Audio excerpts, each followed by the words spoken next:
Jim Hall serves as epidemiologist with the Center for Applied Research on Substance Use and Health Disparities at Nova Southeastern University. For the past 30 years, Jim has tracked patterns and trends of substance abuse in Florida as the state's representative on the National Institute on Drug Abuse's Community Epidemiology Work Group. Jim's work has focused on converting research about emerging drug abuse problems into community-based solutions for South Florida Drug Prevention Coalition. Jim is the recipient of numerous awards for his outstanding work and has been recently named to the Scientific Advisory Panel of the National Institute of Health's National Drug Early Warning System. Jim is a wonderful presenter, and he's always a huge hit. We learn a lot, and we are not bored, and that's wonderful. So we want to thank you, Jim. Now I would like to introduce Peggy Sapp. Peggy is the president and CEO of Informed Families and volunteer president of the National Family Partnership. Peggy has over 30 years of experience in the prevention field at the local, state, and national level, and has served on the advisory councils of the White House Office on National Drug Control Policy, the National Institute of Drug Abuse, and the Florida's Governor's Office of Drug Control. Please join me in welcoming Peggy.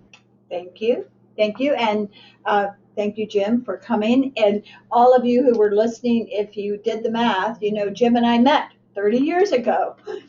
We Informed Families was just starting, and Jim was the expert and the epidemiologist, which was really studying what we needed to know, because as parents and forming parent groups and families, the question was, well, explain to us all the problems, and Jim was the person who took very complex data and information and put it into a format that we could understand and get. And so I'm forever indebted to Jim for the skill that he has. His dad was a minister. That might have something to do with it. You got to deliver the sermon every week, right? And Jim, you've done a wonderful job for these 30 years, and I'm so grateful to you. Well, thank you, Peggy, and of course all the wonderful work of Informed Families and our entire prevention efforts here in Florida, or as we sometimes lead in the problems, I'm pleased to say that often we also lead in the solutions. Mm-hmm. So it's been a really honor working with our communities. Well, thank you. And I'm eager. I'm here as a learner today. I'm just like all of you. I want to hear what Jim knows that are the new emerging trends and things that we all need to be aware of. So Jim, just go. It's all yours. All right. Well, whether it's people running wild in the streets naked, or if it's people trying to break in to a police department locally, or in fact trying to escape from a police department and jumping over a steel fence and becoming impaled on the rails, it has been a Flakka frenzy here in South Florida, and particularly in Broward County. And Flakka is the new drug alpha PVP. We're going to be looking at it as the first part of our presentation today, which will be in two sections. The second will look at the review of the prescription drug epidemic in Florida through the 21st century, and particularly what has been occurring in the most recent decade to address that problem, as well as the rise of heroin that is also associated with opiate abuse. But our first section will look at Flakka, as well as the whole issue of emerging synthetic drugs, which is more than just Flakka. These substances, first and foremost, are drugs. They are potent drugs. They're not spice from the kitchen counter. They're not bath salts, nor are they incense, though these names have been used to disguise the fact that these are powerful psychoactive substances that changes the brain's functions and have very complex chemistry associated with a complicated neuropharmacology. And the menu of these drugs is extensive. There are actually hundreds of potential emerging synthetic drugs. Today we're going to be looking at primarily the phenethylamines. These mostly are stimulant drugs, and includes methamphetamine as well as amphetamines, as well as numerous other stimulants with hallucinogenic properties. The category we're really going to focus on are synthetic cathinones. We'll talk more about those briefly, but that is what Flakka is. It is a second generation synthetic cathinone, which are the category of drugs most associated with the whole bath salt phenomena back in about 2010. Most of those first generation cathinones have been made illegal, but now we are seeing new substances come in, some illegal and some not yet. They have both stimulant potent properties as well as hallucinogenic properties. But other synthetic emerging drugs and certainly include the synthetic cannabinoids. These are the so-called fake marijuana. We'll be looking at the variety of those substances and how they are changing overnight. Another category which we've not heard a whole lot about are tryptamines.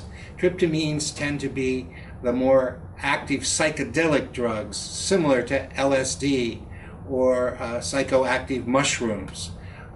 These cause a severe distortion of reality and the senses. Then there are the piperazines. Now these are basically stimulants, and we saw these as a key category and substitute for the drug ecstasy.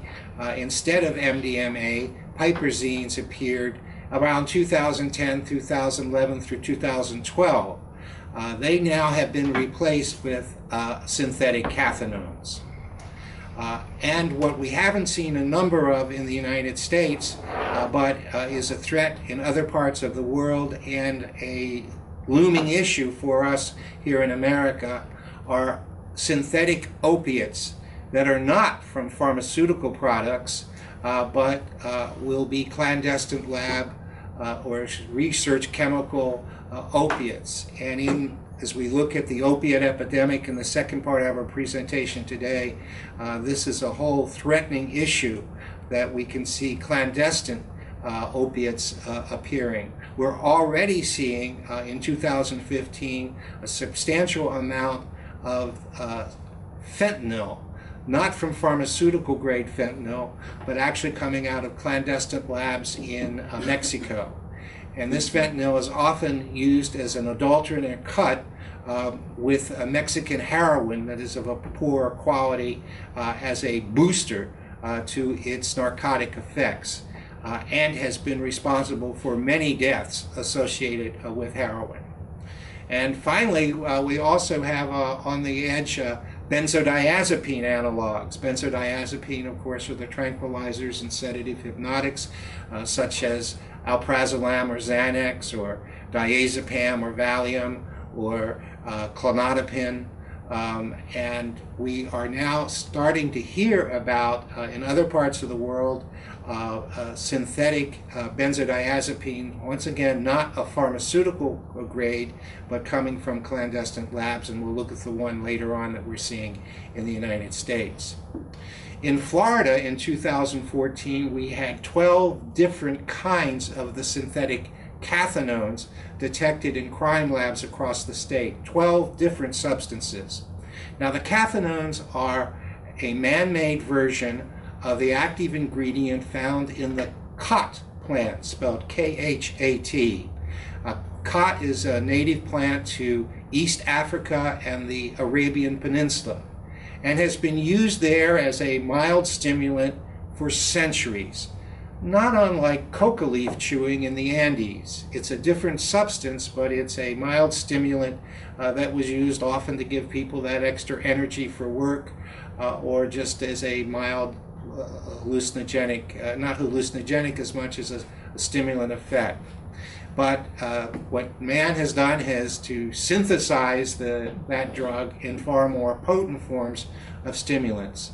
The first generation of synthetic cathinones were the bath salts, and the major drug that we saw here in Florida associated with that was MDPV, and it's still around. We refer to it as a first generation bath salt. It is illegal.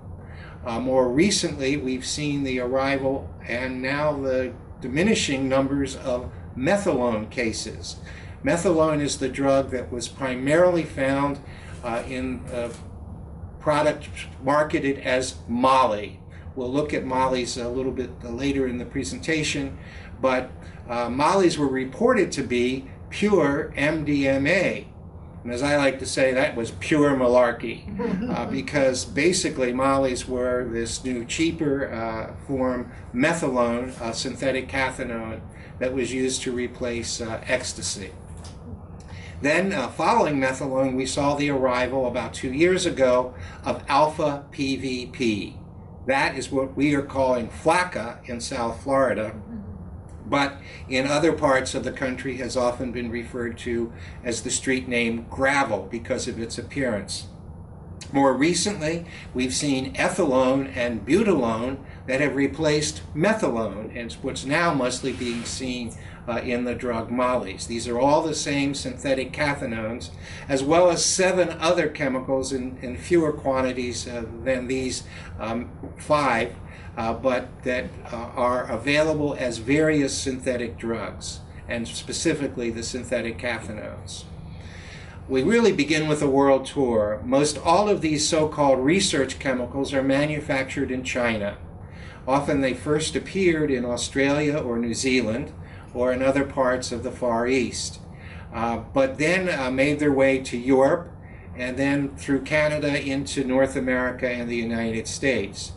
That was in the first generation, beginning around the 2006 through 2010. Now, in more recent years, we're seeing these substances arrive almost simultaneously worldwide, and we are seeing the United States as where we're having some of the major outbreaks associated with various synthetic chemicals. These are cheap to make, they are not quality controlled, and generally they are delivered by worldwide delivery services from people who order them online or in what is sometimes referred to as the dark net, or where illicit activity often is occurring in internet activity. Our best systems for tracking these particular substances in Florida have been our crime lab cases, as well as, unfortunately, the medical examiner toxicology testing of deceased persons. The reason that these two are such important indicator systems for synthetic drugs is this is where we get the actual chemical analysis of what the substance is. And there's a lot of misclaiming of one drug to be something or another name, and even the street names have been an attempt at marketing these various chemical substances. So the crime lab cases help us to know what exactly we're talking about. In the first half of 2014 in Florida, we had a number of deaths related to the emerging synthetic drugs, and we've just doubled the number from the first half of the year here to annualize the figures. We actually had a reduction from 2013 in the number of synthetic cannabinoid-related deaths, the fake marijuana. We had a projected 4 for 2014. However, this number may already be rising in 2015. But we had 144 projected synthetic cathinone deaths just in the state of Florida in 2014.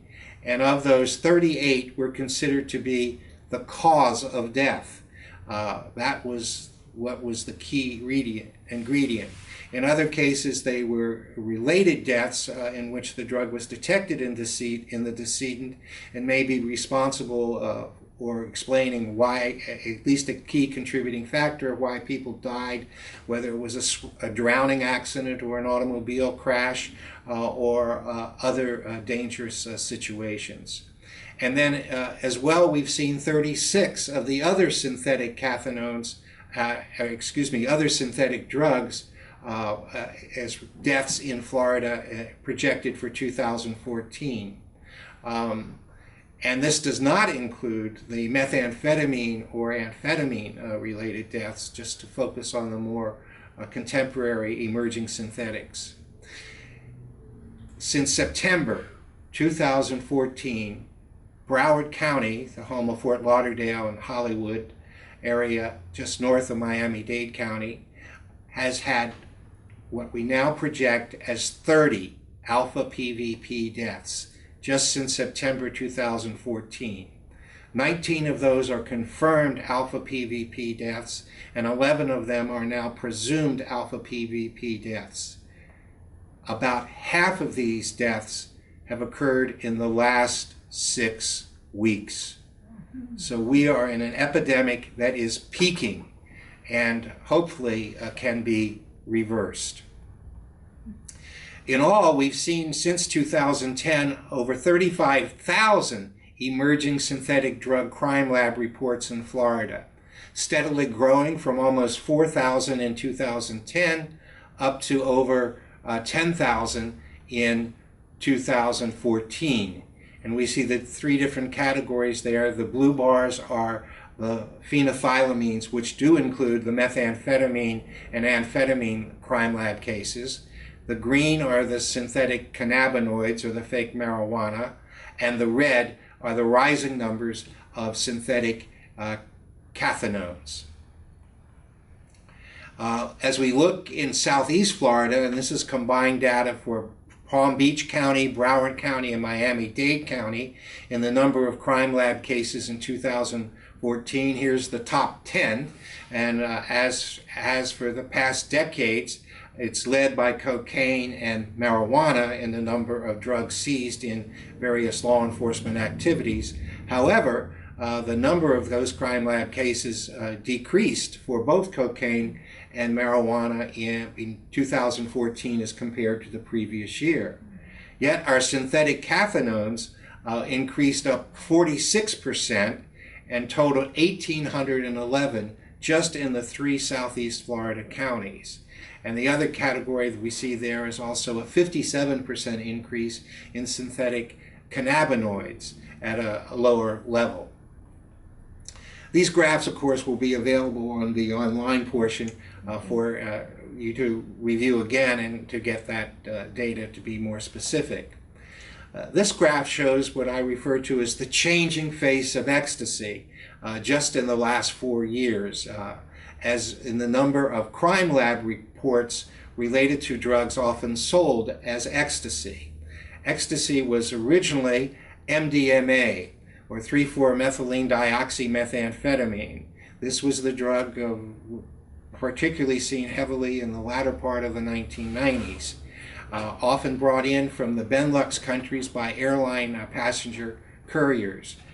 Following 2001, airline security became much more strict, and we've seen a diminishing number of actual MDMA available in the United States. In fact, we went from over 1,300 crime lab cases in Florida in 2010 down to about 150 in 2013 and 2014. So real MDMA is disappearing, and it's been replaced by first the bath salt MDPV, and then the alpha PVP shown here in the green bars, and specifically the methylone is shown in the rising yellow bars, particularly in 2013, but by 2014 we started to see a diminishing number of methylone cases, as in the black bar, a rising number of ethylone cases. So literally, this is a vicious circle from the phenethylamine MDMA to the various 4 cathinones that have been sold as either ecstasy or Molly. This is a part of the deception. Users usually don't know what they're buying, as well as the dealers often don't even know what they're selling.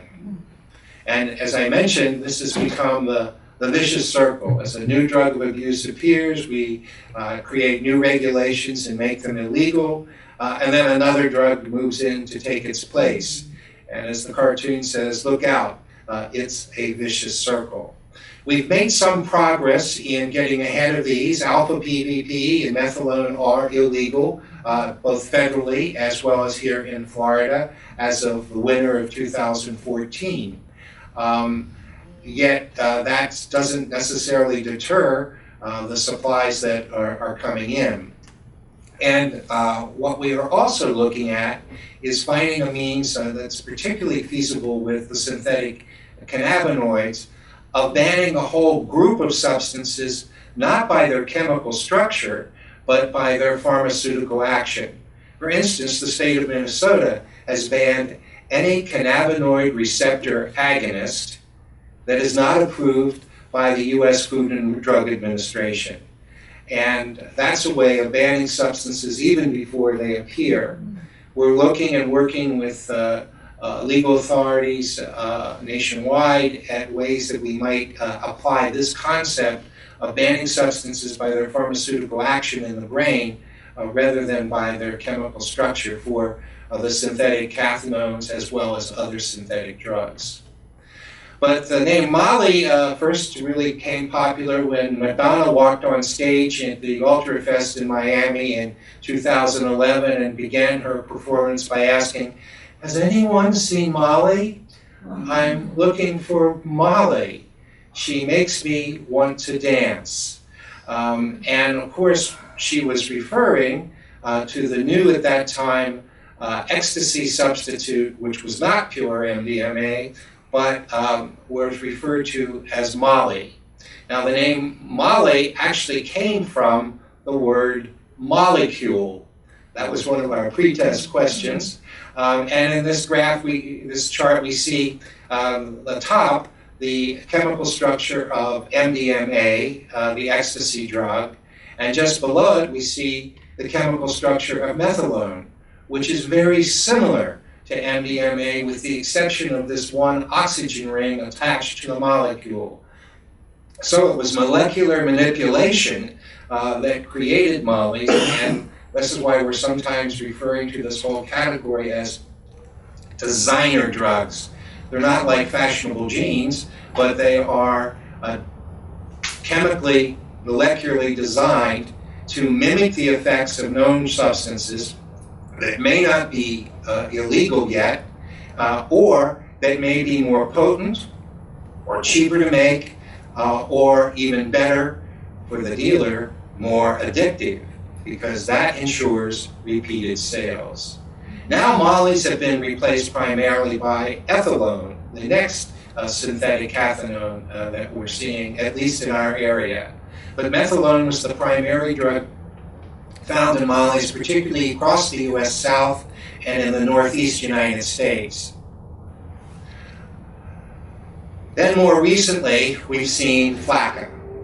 Flakka, spelled with a C, means skinny in Spanish. Flakka, spelled with a K, one or two Ks, is a more colloquial Hispanic term that has different meanings in different Spanish-speaking countries, but often refers to a beautiful, slender, elegant woman who charms all that she meets. Now it's kind of interesting, this trend of naming drugs for a mystique, feminine name. We've seen Tina for Christina or crystal meth in recent years. We've heard of course, Molly, and now Flakka.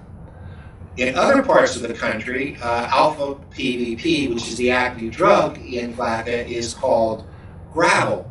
And that's because of its crystal, small cube-like shapes that somewhat resembles the gravel in the bottom of an aquarium. But the real drug is alpha PVP. And its full chemical name is alpha pyrrolidopathiophenone, or alpha pyrrolidinovalerophenone. Now, those two chemical names will be on the pop quiz at the end. But no, I just mention those because if you're reading crime lab reports, often it's reported with one of these two names, and basically it's the same substance. Most of these substances are not detectable in routine urine drug screen panels. However, we've made significant progress, and a firm actually in Palm Beach County has just come out with a universal panel that will detect specifically alpha PVP, and there are national crime labs that are able to detect most all of these emerging synthetic drugs. But here is alpha PVP. There you can see the gravel-like appearance of the drug. We had 2 cases of this in Southeast Florida in crime labs in 2012. That moved up to 6 cases by 2013, and 576 in 2014.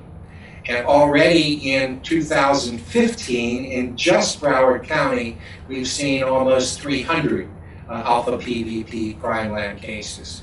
And just this morning, I have anecdotal reports that we are starting to see and hear more about what is likely alpha PVP or another synthetic cathinone in Miami-Dade County, as well as there's been a problem of a lesser degree than in Broward, but in neighboring Palm Beach County, and up to Melbourne in Florida has also reported, as well as in the Orlando and Tampa Bay area, a few cases of Flakka specifically. Its toxic effects include tachycardia or heart-related problems, severe agitation or aggressive psychotic behavior, and violent behavior often associated with it.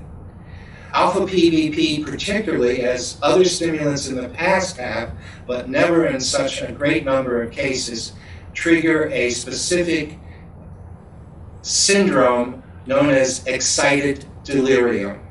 This is why we see the bizarre behavior of people caught on surveillance cameras that are associated with the Flakka frenzy. Excited delirium begins with severe hypothermia, body temperatures reaching 105 degrees Fahrenheit or greater. Because of that, the individual often rips off their clothes and runs outside in an attempt to cool off. They are highly paranoid. They are convinced that they are being chased, either by police or by other people who are out to kill them, or even by imaginary animals or wild beasts. They really believe this. It's delusionary. The paranoia is a part of the fight or flight syndrome that we see, and the individual has adrenaline-like superhuman strength. Thus, with their bizarre behavior, it takes often 4 or 5 law enforcement officers just to restrain them. And once restrained, unless they receive almost immediate medical attention, they are likely to die. The deaths associated with alpha PVP are similar to deaths with heat stroke. The effect of the drug that's desired lasts maybe an hour or several hours, which is much longer than other stimulant drugs, particularly like cocaine or crack. However, the adverse effects can last for days, whether it's just a few days. And particularly, one of the effects reported by many users is the inability to think. And treatment programs that are receiving clients who are addicted to alpha PVP report the first 30 days the person is hardly able to think clearly, and even longer periods of times before cognitive impairment starts to fade away. The reason for this is the actual activity of the drug in the brain. It is more severe than any other stimulant that we have known in the past.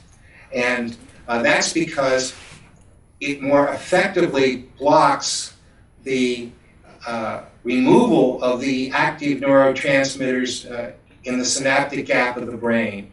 By blocking that reuptake and clogging the neurons that would serve to clear the brain of the active drug, it's remaining a longer period of time, and that longer period of time also is responsible for more severe neurological damage, so literally brain damage from the use of this drug, even just a few times.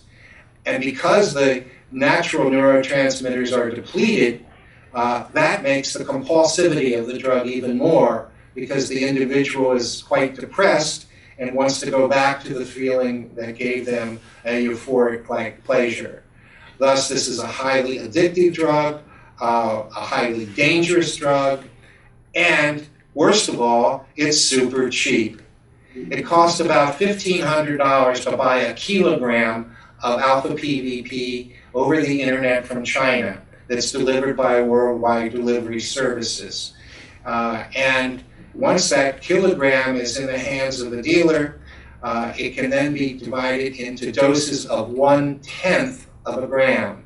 So one $1,500 kilogram selling for about $1,500 can bring on street sales at 1/10 of a gram at $3 to $5 an individual piece, a $50,000 return on investment. Now the only problem is for dealers that requires a widespread distribution effort. So it's in part why we've seen this move into the active street drug trade, particularly targeting lower economic communities. It's only a $3 to $5 drug, as well as particularly targeting young kids who are often hired as lookouts and paid with a new pair of Nike sneakers. So this is a severe problem. This is as severe as anything I've seen in the last 30 years since crack cocaine summer of 1986. As well, the homeless population has been particularly targeted because it's such a low-cost drug, both for the use as well as to be a part of the distribution network. And then this particularly at-risk health-wise population is a population that we often see having the bizarre effects and the deaths reported with the drug. Is it just a South Florida phenomena? No. In 2014, of the 576 crime lab cases we saw for alpha PVP, that represented 21% of the cases found nationally. So this drug is all over the country, once again mostly known as gravel, but has more recently been called Flakka. We've had reports in Ohio, in Texas, in Chicago of Flakka being specific, as well as excited delirium cases seen there.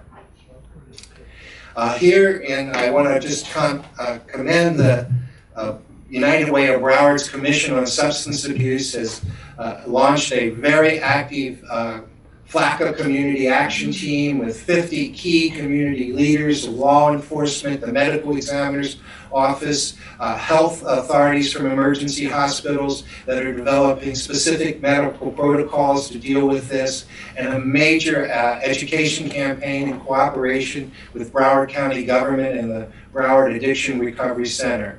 This has been community prevention, strategic prevention framework action done with just in a matter of weeks. Their full comprehensive community action plan is available on their website, which is simply drugfreebroward.com. And the slide you see is one that's been developed with the help of the homeless population and what would be an effective media message: lose your mind, lose your life, and the Flakka toe tag on the corpse. That's our cathinones. Now turning to our synthetic cannabinoids, we see a whole variety, 22 different kinds detected in Florida just in 2014. The list is there for you to read. They're mostly numbers and letters, like the JWH series 018, JWH 22, whatever other number was really the first varieties that we saw. These all came out of initial pharmaceutical research over the last 20 or 25 years. Basically, these substances were demonstrated not to be either safe or effective, and thus were not moved into potential medicinal products. But they are much lower dose and strong effects. They are created as liquid chemicals in China and then sold as liquids products to all around the world, where the chemical is sprayed on plant material and then repackaged in colorful packages with various brand names, Spice, K2, but hundreds of other names.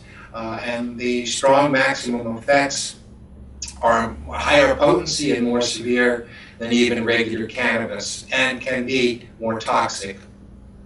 We've seen the number of synthetic cannabinoid cases rise from just 9 in 2010 in crime lab cases, when we really didn't have a very good means of identifying these substances, to now over 2,000 in 2014, the steady number, and once again, the changing varieties are shown by the colors in the bars. Once again, this vicious cycle of trying to keep ahead of the law. Between 2012 and 2014 across Florida, we saw a reduction in Florida high school students reporting any lifetime or past 30-day use of synthetic cannabinoids. We thought that we were really seeing the diminishing number of these cases. However, just in 2015, we've started to see a rash of these cases. There have already been 1,900 exposure calls to poison information centers. These are usually an emergency room calling in to report or ask about a specific new synthetic cannabinoid product. It's been particularly heavy in the state of New York and the city in Syracuse and in the city of New York, as well as across the Southeast in Alabama, Mississippi, Louisiana, Texas, and Florida. We've seen 90 of these exposure calls in the state of Florida in just the first 4 months of 2015, and we've seen 25 of those in Southeast Florida. So this is particularly a more dangerous and new batch. Some anecdotal reports saying these products may be coming out of Mexico, thus that pattern along the I-10 corridor that we see in the Southeast. But we need to pay attention to this and be alert that fake pot is a real problem. What's the future? As I mentioned earlier, we have synthetic opioids that are out there. We have benzodiazepine analogs, and etizolam is the one that's already available. It's not a pharmaceutical benzodiazepine, but it's not controlled in the United States as yet. Hopefully that will happen quickly. And it can be purchased online as a benzodiazepine analog. So, the dangers of synthetic drugs, of course, the excited delirium is the most visible and extreme. We didn't even mention that if a person is lucky enough to survive excited delirium and live, they may face serious kidney failure and be on dialysis for the rest of their life. I know one physician at Broward County who's already treating 7 Flakka users for dialysis weekly. So it's a devastating drug, and of course it's related to this expanding number of deaths just in the last few weeks. These are more addictive and deadlier. Literally, these are the guinea pig drugs. And I want to commend the Palm Beach County Coalition, which is establishing a Don't Be a Guinea Pig campaign, because literally users don't know what they're getting, and often the sellers don't know what they're selling. They have both short and long-term psychosis associated with them, more than we've seen with standard illicit drugs. They're linked to violent behavior, and the key information dissemination, it's poison, and it can kill you. Now I'm going to turn to prescription drug abuse after all of that good news. There is actually some to report. The prescription drug epidemic in Florida was particularly severe in the first decade of this century. And the billboard that you see there advertising the local pill mill as a pain clinic just at the next exit. These were billboards that dotted Interstate 75 and Interstate 95 a few years ago. And what's kind of interesting is that these were always found in the southbound lanes of those two interstates, attracting those coming from Appalachia and other areas of the country to purchase prescription opioids in pill mills. The key indicator that we've had tracking this epidemic has actually been deaths. The blue line on this graph shows almost a 5-fold increase of opioid-related deaths. This is whether it's the cause of death or detected as present in the decedent between 2000 and 2010. And we also then, starting in 2003, picked up all opioid cases, and we see a dramatic escalation in opioid-related deaths across the state of Florida. That was our epidemic. Here's just a waiting line at a pill mill in Fort Lauderdale a few years ago, and those people standing in line there probably collectively have about $20,000 of cash on them, ready to purchase and receive their pills directly from that pain clinic. Florida's response took a few years to happen, but finally in 2009 they allowed a prescription drug monitoring program to come to Florida, one of the last states to have it. However, they didn't fund it for 2 more years. Then in 2010, Senate Bill 2272 was the beginning of legislative action to address the prescription drug pill mill epidemic, limiting practitioners from dispensing only a 3-day supply of any Schedule II controlled substance, as well as providing the legal authority to close many of the pill mills.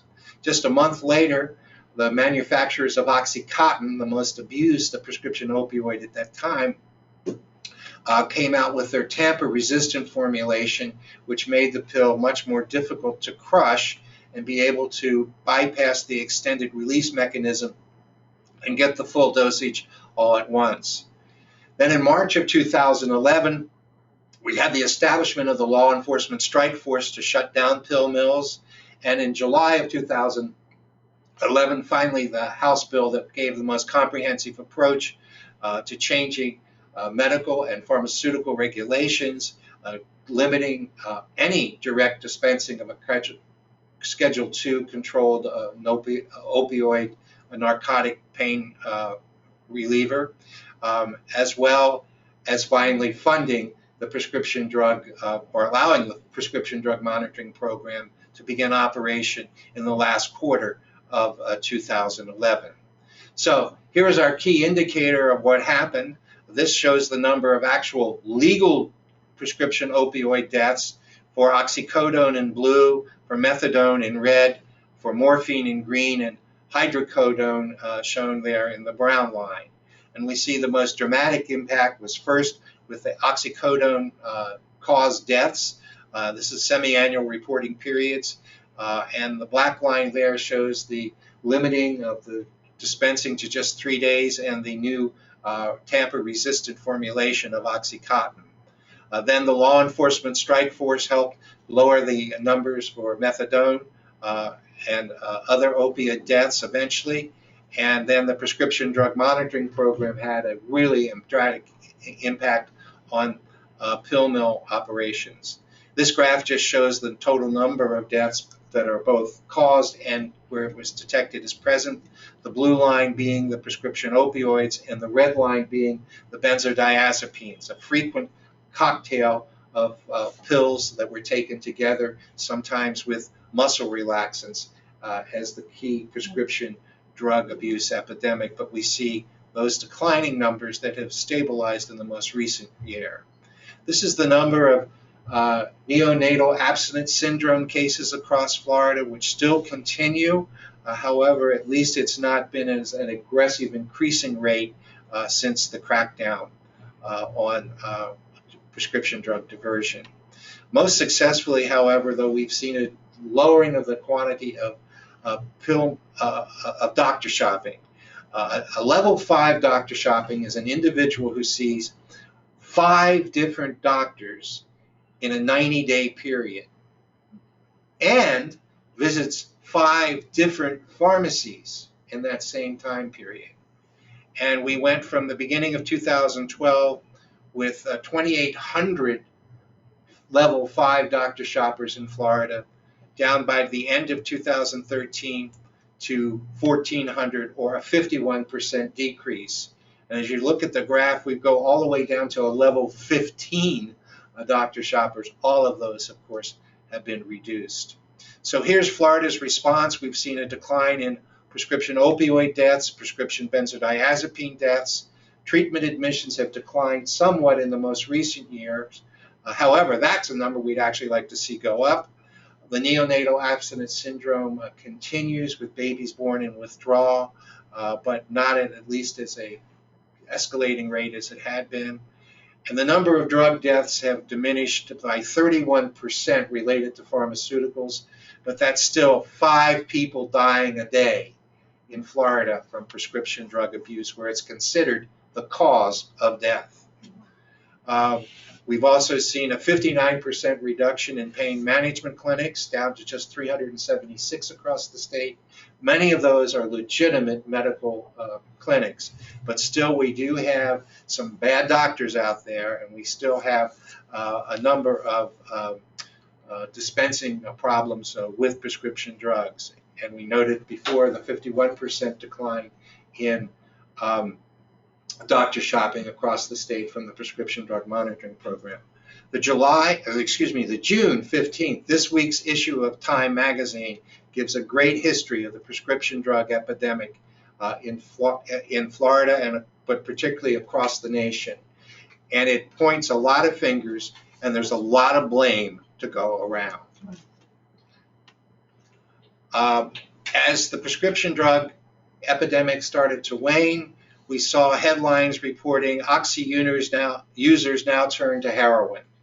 And here is the number of heroin deaths in Florida, dramatically increasing after declining through the prescription drug epidemic in the first decade of the new century, but dramatically increasing since 2011, up to a projected over 312 heroin deaths in Florida for 2014.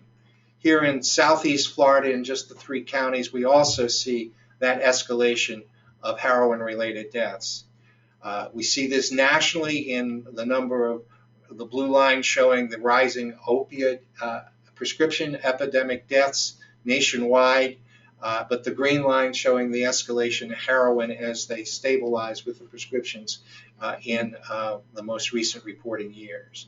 However, an important function, and you can study this in more detail later though, is detecting heroin-related deaths. Heroin rapidly metabolizes once it's in the body. Within 6 minutes, heroin will convert to 6 monoacetic morphine, or just 6 MAM. And then within 45 minutes, that will metabolize to just morphine. So unless 6 MAM is detected, or unless there's heroin found at the site of death, heroin is considered, may be reported more likely as a morphine death. Not all morphine deaths are heroin deaths, but as you see, it's the one prescription opioid in the green line there that's been rising while we saw the decline with the other prescriptions. So if we project that to include heroin deaths plus morphine deaths, we are reaching a significant number, potentially more heroin deaths than the actual medical examiner reports show. This is an important fact, however. Florida's increasing heroin use should not be attributed to the crackdown on pill mills and the reduction in doctor shopping. Without these supply side strategies, we would likely have seen an even greater increase in heroin use, because prescription opioid addiction is the breeding ground for new heroin users nationwide.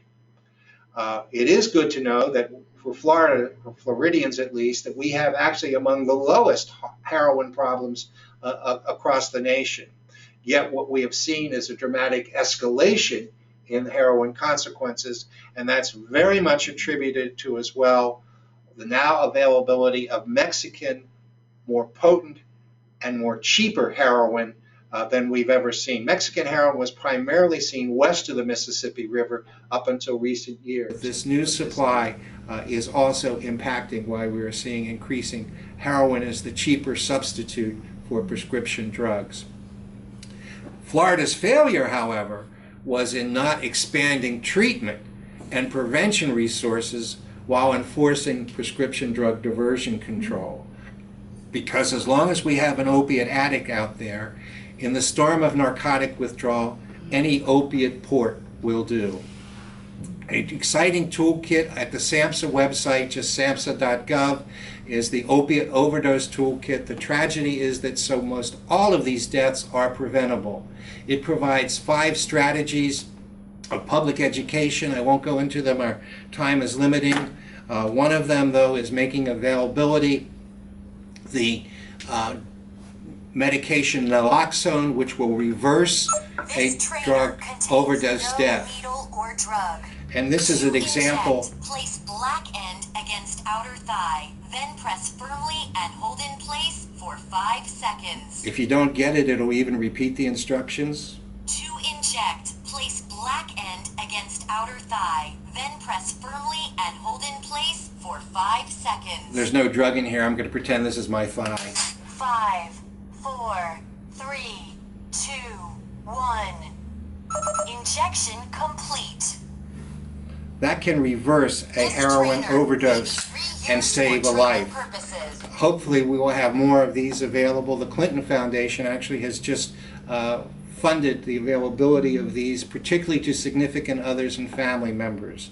So the opiate epidemic is underway. It's an epidemic because of the rapid escalation, not necessarily and it involves both prescription opioids and as well heroin. In summary, prevention strategies for the prescription drug problem has been led by Peggy Sapp with the Lock Your Meds campaign. And prescription drug return and disposal programs are a way of getting unused medications out of circulation. What hasn't been done has been a promotion of only the appropriate use of all medications, including over-the-counter drugs. Proper use of medications can be miracle drugs, but their misuse can be poison.